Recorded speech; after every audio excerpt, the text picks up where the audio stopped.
Welcome to another episode of For the Love of Chiropractic. I'm your host, Dr. Robert Freeman. I've been in practice for over 30 years, and I continue to work in a $1 million practice that I built, ran, and sold. I've taught, lectured, and coached our profession, and helped so many chiropractors build the practice and the life of their dreams. And now, I want to help you do the same. So here's today's show. On this inaugural episode of For the Love of Chiropractic, we're going to spend our time talking about what I call the patient experience. Every time our patients come into our office, every time they interact with us in any way, creates either a positive or negative experience. That's what we need to spend our time focusing on for today. First, let's talk about why is the patient experience important? Why do we need to focus in on that at all? The reason is very simple. In healthcare, we call them patients. In the business world, we call them customers. These patients, these people that we are trying to help to better health, help to optimum health, are really our customers. And while the battle cry of the chiropractic profession is, I need more new patients, the truth of the matter is, if you had a body of great patients who stuck around with you for the right reasons and stayed through relief, correction, strengthening, and maintenance care, you would get to a point where you would need very few new patients. In fact, you would be so busy, you need to be hiring more doctors for the people that are coming in to see you, because patients who have a great experience will stay, pay, and refer. What I'm talking about is solving what is sometimes called the leaky bucket syndrome. We put more and more new patients into the practice. They keep coming in. We find more and interesting ways to attract people into the office, but somehow they keep leaking out of the practice and our volume stays the same, goes up a little, goes down a little, but does it ever really grow? The practice experience that you provide is one of the ways to help your practice grow and then ultimately remain stable for years or decades. So let's really dig into what this thing called the experience is. Let's step out of chiropractic for a minute and think about any of the other businesses that you really enjoy patronizing. Maybe you want a cup of coffee. Do you go to a Starbucks? Do you go to a Dunkin' Donuts? Do you stop at the 7-Eleven? Each one of these places provides a very different experience. Or maybe it's only a little bit different. The difference between getting a cup of coffee at the 7-Eleven versus the Starbucks, huge difference. The difference between the Starbucks and the Dunkin' Donuts, it's a little bit different, but still it's a different experience. If you're not a real coffee drinker, you're thinking, well, a cup of coffee is a cup of coffee. It doesn't matter where I get it from. And maybe that's true to some people. You know what? And an adjustment is an adjustment. It doesn't matter what chiropractor gives it. Well, maybe that's true and maybe it's not. But your technique, your specific eye to detail, the experience that you provide to each and every one of your patients each time they come into the office, that means something very special. And we will look at that in close detail to create a phenomenal experience that our patients rave about to their friends and family. But you have some patients in your office who say, I can't get enough of you guys. I love when I come in here. I start to feel better just when I walk in the door. Oh my God, your office is my happy place. If you're hearing those things from some of your patients, you're on the right track. If you're not hearing those things from your patients, we're going to figure out why not and help you step it up. And if you are hearing it, how do we hear it from even more people on a more consistent basis? Those are the things we're talking about. But before we dive into that, I want to give one more example. It's lunchtime. You're going to grab something to eat. Maybe you're thinking McDonald's. Maybe you're thinking your favorite Italian restaurant that's across the street from your office. Again, there's a certain experience that you're looking for. You want to walk in, and if it's the Italian restaurant, you wait to be seated. They hand you a menu. What can I get you? Doc, it's great to see you again. Glad you came back today. The recognition is really nice. Versus if it's a McDonald's you're running into, you know from previous experience, you don't sit down at a table. You don't wait to be seated. You don't look for the host or hostess to seat you. No, you step up to the counter. You stare at all the options that are up on the menu up top, or you already know them because it's McDonald's. and you expect a smiley-faced person to say, "Welcome to McDonald's. How can I help you today?" And you go through and place your order, and you expect them to finish that order with, "Would you like fries with that?" Or "Can I supersize that for you?" Or whatever their current deal is, that person has been scripted to make sure they say to every single customer, because that person has been scripted on every single interaction. That's how they finish it. That's part of the experience.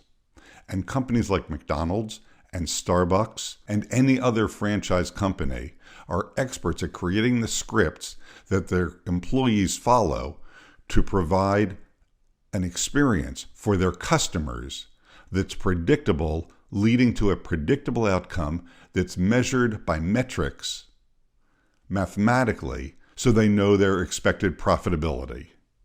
Talk about a huge win-win situation. The customer gets exactly what they want. They've been conditioned to interact a certain way, and the company is profitable and everybody's happy. The true win-win. Now let's step back into the chiropractic office. Currently, every department, every step of the way, has certain systems and procedures that they use. The paperwork that's filled out, whether it's old school paper or online through a website, or when they come into the office on an iPad or some other tablet, how the front desk answers the phone, how they interact with the person when they come in, how the person is taken back to the doctor's office, the way that you take your initial history with the person, the way the examination is done. If you take x-rays in your office, the conversation of why you need x-rays, which x-rays you want to take, and how important they are in this person's care.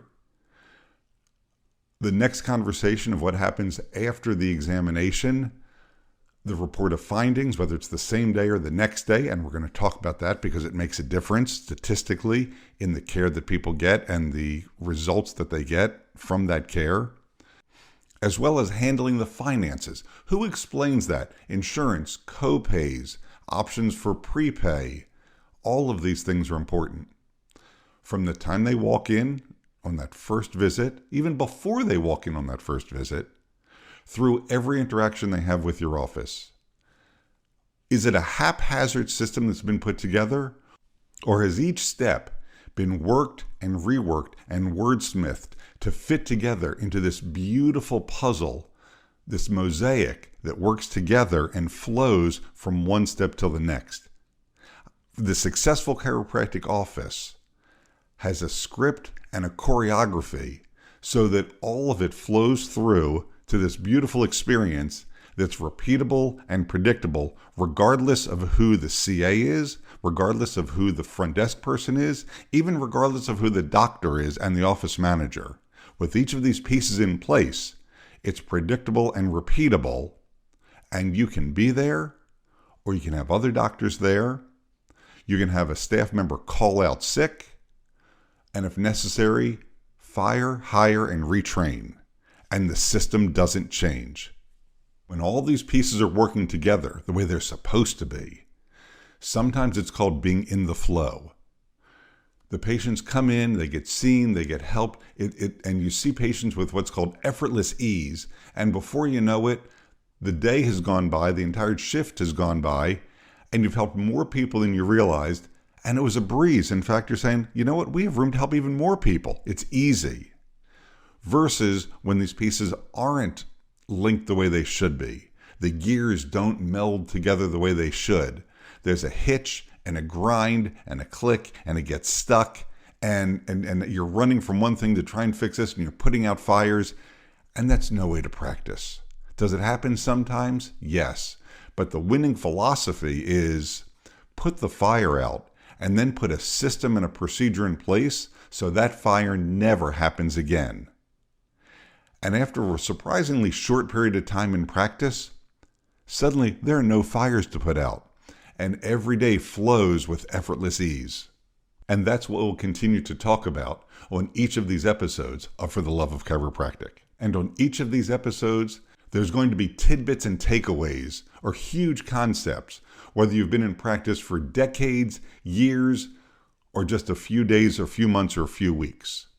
In today's world, most of our patients will have their first interaction with the office via the internet or some sort of social media, or maybe even on the phone. We want to make sure that each of those interactions are neat and clean and easy to work with and user-friendly. Does your website really lay out who you are and the experience that you're providing? As human beings, we're visual. Do your pictures say what you're trying to say? Are they up to date? Do the bios and explanations, are they personalized? Is it really you speaking? Is it your office speaking? Or is it some canned stuff that came from the website provider that, yeah, this is good enough, just go ahead and put that in there? They're happy to put that in, but if you don't go back and personalize it, oh, you're missing a wonderful opportunity for people to really start to know who you are with their very first interaction. We all walk around with our cell phones all the time, and if someone says, oh, you really got to go see my chiropractor, Dr. X, before you know it, they've pulled their smartphone out and they're looking you up. What pops up? Have you ever Googled yourself, Googled your office? What does that look like? But now let's fast forward to when the person actually walks into the office. And I want to spend the rest of our time today talking about the 5 senses and the experience in the office. So first of all, the look of your office from the outside. Is there trash laying around outside? Are the windows clean? As the person is out of their car and walking up to the door and they go to open your door, are there fingerprints on the door? I sure hope not. What's your procedure? How often is the glass cleaned? How often is the desk wiped down? Okay, so the person walks into the office. Chances are they're going to step right up to the front desk. And as they look at your front desk, what are they looking at? Are they looking at flyers taped all over the front desk with Scotch tape, and then they're torn and retaped to make them look better again? Are there business card holders all over the front desk with all different types of businesses? Or is it just your staff and your professional procedures? As our customer peers over the front desk, what are they seeing? Again, is it a mishmash of papers? Are there stacks of charts? Are there Post-it notes everywhere? Are there pens, highlighters, pencils, colored pencils, Sharpies laying all over the place, looking like a disaster, like a tornado has just blown through here? Or is it neat, clean, organized, and professional? We're ready to handle the patients who come in. We're ready to handle the patients that are leaving in an incredibly easy and efficient manner. As we look at your desk, do you have fresh flowers on the desk? For people who care about that, it makes a huge difference. Oh my God, I go into the office, they always have the most beautiful flowers sitting right there on their desk. There's going to be some people who don't care, barely notice, don't give it a second thought. And that's just fine. But the people who do notice and do care, it makes a huge difference. And again, we're looking to appeal to as many people as possible, having a phenomenal impression to everyone who walks through our doors. How about the person who's working behind the front desk? Are they sitting or standing? I think the front desk position is much more efficient when that person is standing. They're talking eye to eye to the person. If they're sitting down, you have to be additionally concerned that they're wearing a proper top so that the customer is not looking down their top if we're talking about a female employee, because we don't want to be showing off our patients when they come into the office. In our office, the way that we handle this is we euphemistically call that boobage. We don't show off boobage, and any male doctor can get away talking to a female employee about not showing off your boobage. Doesn't come across as sexy or discriminatory, simply this is what we need to do to remain professional. On a future episode, we're going to spend the entire time talking about front desk and how to make sure that those pieces work beautifully together as we integrate through the entire office system. We're still talking about the look of the office. What about the rest of the reception area? What do the chairs look like? Do they need to be reupholstered, or do they look okay? It works. Do you still have magazines in your office? Are they set up nicely? When was the last time you sat down in the reception chairs in your office and looked and saw what the patients are actually looking at? I think you'll be surprised. Is somebody sitting down and looking right at the trash can? Okay, is there gum in the trash can? There's stains from somebody's lunch or somebody's spilled cup of coffee that they picked up on their way into the office? Is the carpeting stained, or is the flooring clean? Are the walls marked up? What sort of artwork or welcoming information do you have on the walls? We're talking about the look of the office as the person comes in, because this sets the stage for the experience your customer is going to have each time they come in. Let's talk about the look through the rest of the office. Are your chiropractic tables or your therapy tables torn? Do they have duct tape on them? Maybe it's time to update and get them reupholstered. Is your therapy equipment clean? Are the light switches clean, or do they have fingerprints all over them? Does the office look clean, ready, and professional? Are the walls in the hallways dinged up? I think you get the idea when I talk about the look of the office. Now let's talk about the sound of the office. Do you have music playing in the background? We want to fill the senses to create the complete office experience. I recommend playing music that people really enjoy and identify with. So for example, most chiropractic offices in the mornings, they see more seniors, more older patients, a Medicare crowd, so to speak. What music should you play? I don't recommend heavy metal. I don't even recommend heavy rock and roll. You know what? Play Frank Sinatra or some other oldie station that people go, oh, I haven't heard those in a long time. Make the music match your patient population. You get later in the day, you've got working people. You know what? More popular music. It's just after school and you've got the after school kids coming in. You know what? Play something a little bit more top 40 that they're going to recognize and like. Make it so they can identify with the music that they're playing. It helps them know they're in the right place. And sound is interesting. Sometimes we want sound to travel and sometimes we don't. You can place the speakers, the sound system in your office in such a way so that it creates a sound barrier, so you can have private conversations with patients so no one else can hear it. And other times, you do want patients to hear conversations. When somebody says, oh my God, doc, I came in with a headache and now my headache is gone, I know darn sure you want to say loud enough, I'm so glad that I was able to get rid of your headache, help you get rid of your headache today. Because the other people are in the office, they don't know that you do headaches. They only know that you do back pain because they came in for back pain, or knee, or shoulder, or foot, or whatever the person happened to come in with. They don't know that you do all these other things. So we can use sound to help educate people.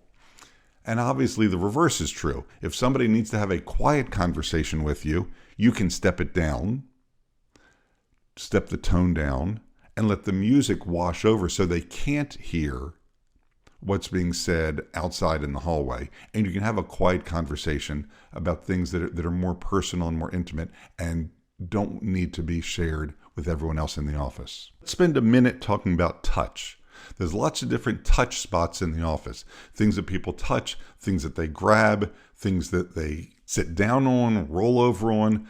What does that feel like? Again, do they feel clean? Do they feel slippery? Do they feel greasy? Do they feel sticky? We want to make sure that the surfaces are clean and feel appropriate for the patient that's going to be experiencing them. Personally, I'm not a big fan of the adjusting tables that are covered in almost a burlap fabric material. I don't imagine that feels good on the skin, and I don't know how you really keep that clean. You know, somebody is sweating on the table. How do you clean that fabric-y material? The Naugahyde, the vinyl, easy to keep clean.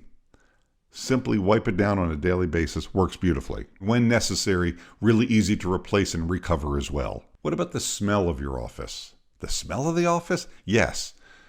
Different offices have a different smell to them. I don't recommend that anybody in the office wear perfume or cologne. You have patients who are sensitive to it.